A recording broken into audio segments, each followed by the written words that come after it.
I can't wait to see the ads.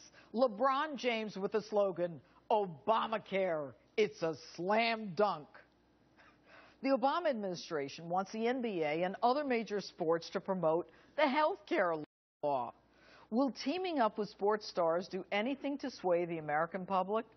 With me is radio talk show host Chris Plante, who joins us from D.C., and Democratic strategist Mark Hanna joining us from L.A. All right, guys, the latest poll shows a vast majority want all or some of the Obamacare health care law repealed.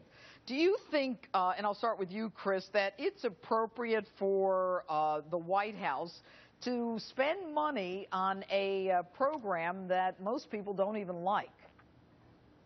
Well, I think at this point they're getting fairly desperate, and they're happy to spend other people's money in this, honestly, this propaganda campaign that the NFL has apparently announced now. I'm not convinced quite yet that they're not going to participate in this. The NBA may still participate in it. This is cheesy. It smacks of desperation.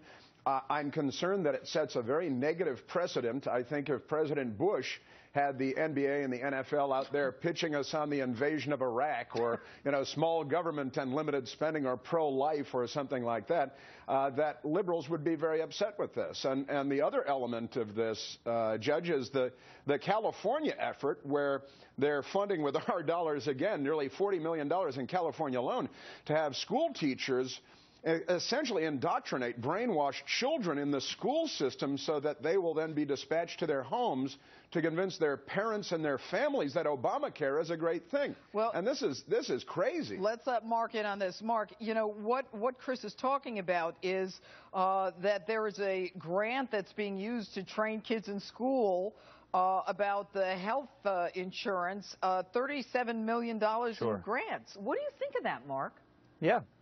Yeah, I'll talk about both points that Chris made, which I thought were well made, and because I think they're both really important. First, there was an effort by the Bush administration to sponsor, for example, NASCAR. The U.S. Army did that. That's part of the government. Look, in my home state of Massachusetts, where we rolled out Chris, I didn't interrupt you. Let me speak. When in Massachusetts, we launched universal health care under Governor Mitt Romney, a Republican, and nobody had any complaints when we had the Boston Red Sox, for example, educating the public about this plan, because the one thing about this important legislation is that it requires the general public to know about the options that are available to them. And one can easily imagine why LeBron James, for example, would want maybe, in the neighborhood where he grew up, where there are kids there that are underinsured or don't have the kind of privilege that he does, to gain awareness about the insurance that's available to them. So whether or not the NBA itself is an institution, let me ask you this. Do you Chris, think it's appropriate, Mark, quickly, do you think it's appropriate to put pressure on national sports leagues? I don't think they put pressure. What happened here, Judge, is that the if the White director, House called you and asked you to do something, would you say, gee, I don't think so?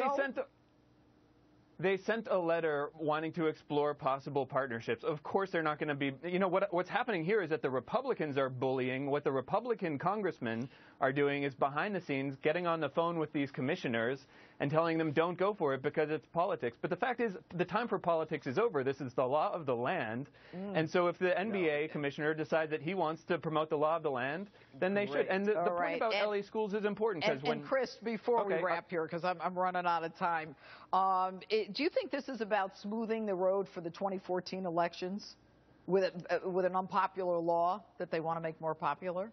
Yeah, I mean, let me say, first of all, it doesn't bear any resemblance to the Army sponsoring a NASCAR team. That's a completely different thing. Why not? Everything that this administration does is geared toward the next elections. There's no doubt about that. And they're happy to use our money to try to popularize an unpopular scheme that they're perpetrating, that they're inflicting upon the American people. All right, guys, I got to wrap here. And you're talking about the public health care fund that's being invaded. They say up to $500 million to educate our kids about Obamacare. Chris and Mark, thank you. And coming up, Ambassador Chris Stevens' diary.